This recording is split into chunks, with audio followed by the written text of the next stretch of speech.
Hello students, जैसा कि अपन ने कल डिसाइड किया था कि अपन एक क्वेश्चन बनाएंगे जिसके बारे में मैंने इम्पॉर्टेंट नोट्स में भी बताया हुआ था कि कई बार क्वेश्चन जो आता है वो ऐसा आता है कि हमको पानी से बर्फ़ बनाना है और उसके लिए हमको पूछता है कि क्या क्या करना पड़ेगा।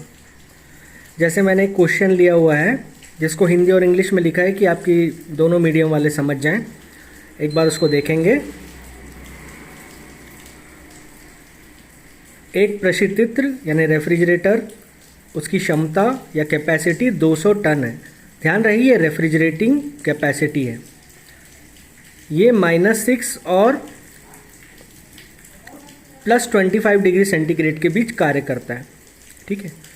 25 डिग्री सेंटीग्रेड वाले वाटर से बर्फ़ या आइस बनाने की मात्रा बताइए। कितना पावर या शक्ति लगेगा ये भी बताइए। और साथ ही साथ इसमें दिया हुआ है बर्फ़ की गुप्त ऊष्मा लेटेंट हीट 335 किलो जूल पर केजी। ठीक है, मेरे ख्याल से दिख रहा होगा आप लोगों को। अब इस क्वेश्चन में हमें सबसे पहले एक चीज़ का ध्यान रखना है कि सबसे पहले हमको ये सोचना पड़ेगा कि 25 डिग्री पर हमारे पास पानी है और उससे हमें बर्फ़ बनाना है। यानी एक बात तो तय है कि हमें उसमें से हीट निकालना पड़ेगा। ठीक है। और हीट कैसे निकलेगी? पहले जो पानी है 25 का, उसमें से हीट निकालते जाएंगे तो वो 24 डिग्री, 23 डिग्री, 22 डिग्री, ऐसे करते करते 5 4 3 2 1 और 0 डिग्री पे आ जाएगा। और उस 0 डिग्री के पानी से जब हम बर्फ़ बनाना चाहेंगे तो उसमें से और हीट निकालना पड़ेगा। ठीक है। तो उसमें से जब अपन हीट निकालते जाएंगे तो पानी जो है 0 डिग्री का पानी जो है वो बर्फ़ बनना शुरू होगा। समझ में आ रहा है? यानी सबसे पहले हमें ये निकालना पड़ेगा कि 25 डिग्री से 0 डिग्री पहुंचने तक हमें कितनी हीट निकालनी है ना। उसके बाद ही जब 0 डिग्री पे पानी आ जाएगा उसमें से और कितनी हीट निकालनी है कि वो बर्फ़ बन जाए। ठीक है, क्लियर है? तो इसीलिए मैंने लिखा इस क्वेश्चन में हम सबसे पहले ये निकालेंगे कि कितनी ऊष्मा या हीट को हमको 25 डिग्री के पानी से निकालना पड़ेगी कि वो 0 डिग्री पर आइस बन जाए।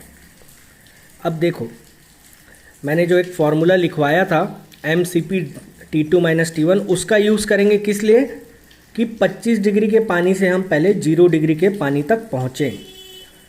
तो क्या लिखा है? अब 1 kg 25 डिग्री के पानी से पहले 0 डिग्री के पानी में बदलने के लिए निकाले जाने वाली ऊष्मा या हीट को हम कैलकुलेट कैसे करते हैं? Q बराबर mCp T2 - T1। अब m को हमने 1 लिया हुआ है क्योंकि पर केजी एनालिसिस के हिसाब से ही हम निकाल पाएंगे कि हमें कितनी बर्फ़ एक दिन में बनानी है। ठीक है। तो 1 × 4.187 और 25 - 0। एक चीज़ का जो ध्यान आप रखेंगे कि मैंने यहाँ पे इसे केल्विन में नहीं बदला है। यदि आप इसे केल्विन में बदल के भी बनाएंगे तो भी कोई फ़र्क नहीं पड़ेगा क्योंकि बीच में माइनस साइन है। इस विषय में मैंने क्लास में जिक्र किया था। आप चाहें तो केल्विन में बदल के भी बना सकते हैं, उत्तर यही आएगा और उत्तर आएगा 104.67। ठीक है। अब ये तो हो गया 25 डिग्री के पानी से 0 डिग्री का पानी। अब इसी को अपने को बर्फ़ में तब्दील करना है। अब ये जमने वाली बात है, यानी पानी से बर्फ़ बनेगा तो पानी के जमने वाली बात है और पानी जमेगा तो उसमें से हीट निकलेगी तभी वो बर्फ़ बन पाएगा। उसके लिए हम क्या यूज़ करते हैं? गुप्त ऊष्मा वाला फार्मूला, ml वाला फार्मूला। तो आगे देखते हैं कि अब 1 kg 0 डिग्री सेंटीग्रेड पानी को बर्फ़ में बनाने के लिए निकाले जाने वाली ऊष्मा क्या हो जाएगी? Q बराबर ml। और L जो है वो लेटेंट हीट है, ये दिया रहता है। मैंने पहले भी बताया था, क्वेश्चन में भी हमें दिया हुआ है। तो Q बराबर क्या हो गया? 1 × 335 यानी 335 किलो जूल पर केजी। तो पहले 25 डिग्री के पानी से 0 डिग्री का पानी बना और फिर 0 डिग्री का पानी जो है वो 0 डिग्री का बर्फ़ बना। टोटल हीट कितनी हो जाएगी? दोनों को जोड़ने पर हमें कुल ऊष्मा या टोटल हीट निकल जाएगी और वो है 104.67 + 335 बराबर 439.67 किलो जूल पर केजी। अब क्वेश्चन में एक चीज़ दिया हुआ है कि इसकी क्षमता 200 टन है। अब यहाँ से अपन पिछले क्वेश्चन की तरफ ही जाएंगे कि हमें पहले देखना है कि 1 टन रेफ्रिजरेशन कितना होता है। वो होता है 3.5 किलोवाट, ये हम जानते हैं, ये मैं बार बार आपको बता रहा हूँ, पिछले वीडियो में भी बताया था कि आपको ये वैल्यू याद रखनी है। 3.5 किलोवाट या 210 किलो जूल प्रति मिनट। अब रेफ्रिजरेटर की कैपेसिटी 200 टन है, तो कैपेसिटी कितनी हो गई उसकी 200 इंटू 3.5 यानी 700 किलोवाट या 700 किलो जूल पर सेकेंड। ध्यान देना बच्चों, मैंने दोनों Q को और इसकी कैपेसिटी को बॉक्स में करके रखा है ताकि मैं आपको समझा सकूं। इसका मतलब ये है कि हमें कुल निकालना है कि एक दिन में हमें कितनी बर्फ़ बन जाएगी। हमें कुल ये निकालना है कि एक दिन में कितना बनेगा। तो सबसे पहले हमारा ये तरीका कि हम ये जान लें कि पहले 1 सेकंड में कितना बनेगा, तो हम ये निकाल सकते हैं 1 मिनट में कितना बनेगा, तो 1 घंटे में कितना बनेगा, तो 1 दिन में कितना बनेगा। तो सबसे पहले हमें ये निकालना है कि 1 सेकंड में कितना बनेगा। अब आप देख सकते हैं कि दोनों चीज़ें जो कि बॉक्सेस के अंदर हैं, एक का यूनिट है किलो जूल पर केजी और दूसरे का है किलो जूल पर सेकेंड। यदि मैं दूसरे में से पहले को डिवाइड करूं तो ध्यान रहे किलो जूल पर सेकेंड बटे किलो जूल पर केजी, तो केजी ऊपर चला जाएगा और केजी पर सेकेंड में उत्तर आ जाएगा। वही हम करने वाले हैं कि बर्फ़ 1 सेकेंड में कितनी बन रही है उसकी मात्रा हम कैसे निकाल रहे हैं। 700 डिवाइडेड बाय 439.67 किलो जूल पर second divided by kilo joule पर केजी, तो केजी ऊपर चला जाता है और किलो जूल कट जाएगा, तो बचेगा क्या 1.592 केजी पर सेकेंड। मेरे ख्याल से आप समझ पा रहे होंगे जो मैं बोलना चाह रहा हूँ। यदि कोई डाउट हो तो कमेंट्स पे पूछ सकते हैं। तो 1 सेकेंड में बनने वाली बर्फ़ हमें पता चल गई है। अब हमें निकालना है 1 दिन में बनने वाली बर्फ़। इतना बर्फ़ 1 सेकेंड में बन रहा, तो 1 मिनट में हम 60 से मल्टीप्लाई करेंगे तो 1 मिनट का आ जाएगा।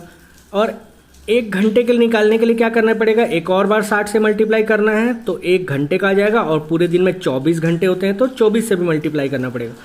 मैंने दोनों को एक साथ कर दिया है, तो क्या हो गया वो 95.52 इंटू 60 इंटू 24 यानी 137,556 केजी पर डे है। मैंने वहाँ पे लिखा नहीं है क्योंकि इसमें पूछा है एक दिन में कितना निकालना है। और यदि हम उसे टन में परिवर्तित करें, ये टन जो है वो वजन वाला टन है, 1000 ग्राम वाला है।